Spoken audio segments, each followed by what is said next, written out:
Hello दोस्तों, नमस्कार। आज का हमारा टॉपिक है, क्या 2 महीने में सीनेट पॉसिबल है? क्या हम 2 महीने में सीनेट में सिलेक्शन पा सकते हैं?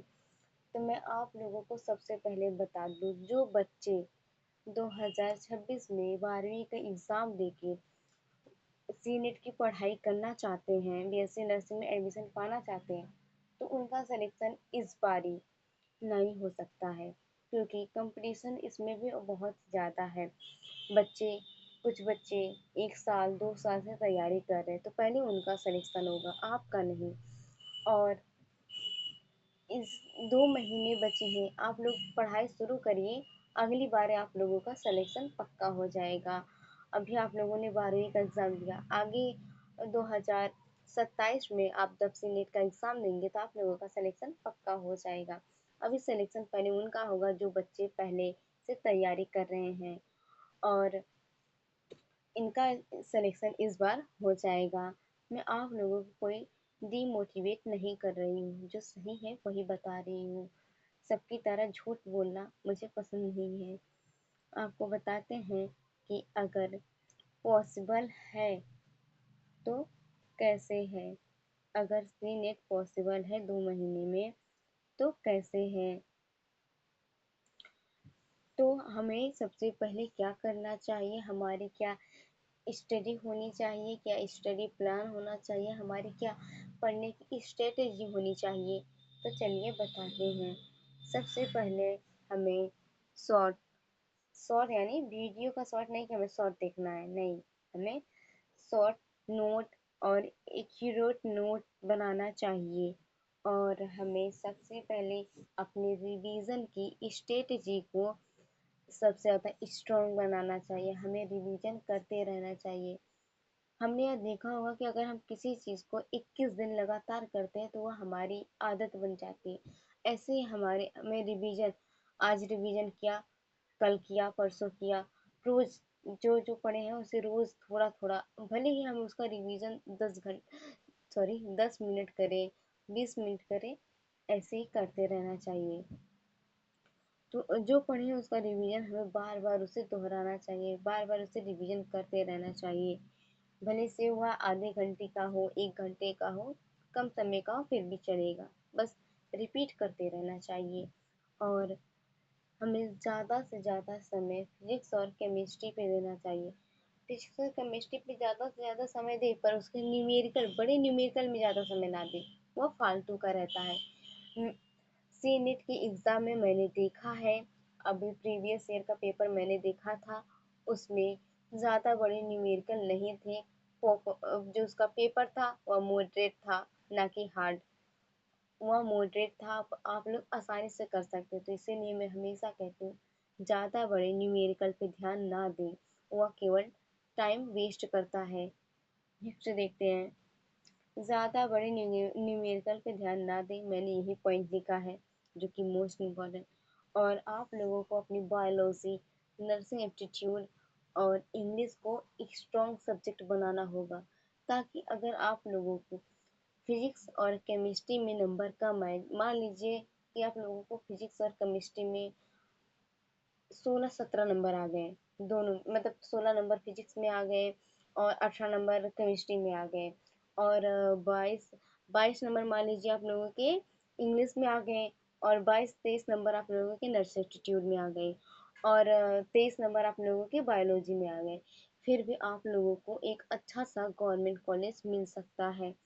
और अगर आप लोगों की ना तो फिजिक्स अच्छी है, ना तो केमिस्ट्री अच्छी है, और बायोलॉजी, नर्सिंग एप्टीट्यूड और इंग्लिश की भी वही हालत रहेगी, तब तो आप लोगों का गवर्नमेंट कॉलेज पॉसिबल नहीं है।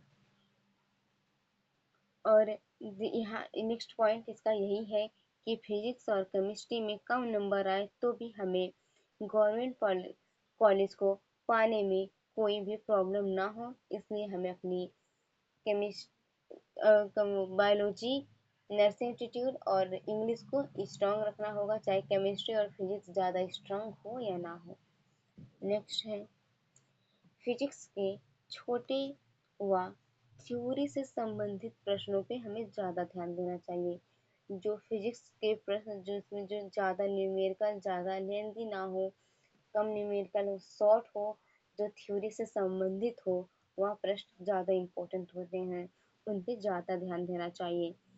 केमिस्ट्री में नेम रिएक्शन को अच्छी तरीके से याद कर ले। मैंने एक वीडियो में भी आपको एक पहले वीडियो में आपको बताया था कि केमिस्ट्री में जो नेम रिएक्शन है उसे एक अलग से कॉपी पे लिख लें, ताकि नेम रिएक्शन को हम वो कॉपी खोलते ही हमें याद हो जाए कि यह नेम रिएक्शन है। और इस स्ट्रेटजी का यूज़ आप लोग अपनी पढ़ाई पे करिए, इस बार आप लोगों का सिलेक्शन पक्का है। अब इतना ज़्यादा समय नहीं है कि हम सब कुछ पढ़ सकें, क्योंकि अब समय बहुत ज़्यादा ख़त्म हो चुका है। हमें अब केवल स्मार्ट तरीके से पढ़ाई करके ही गवर्नमेंट कॉलेज में सिलेक्शन पाना है।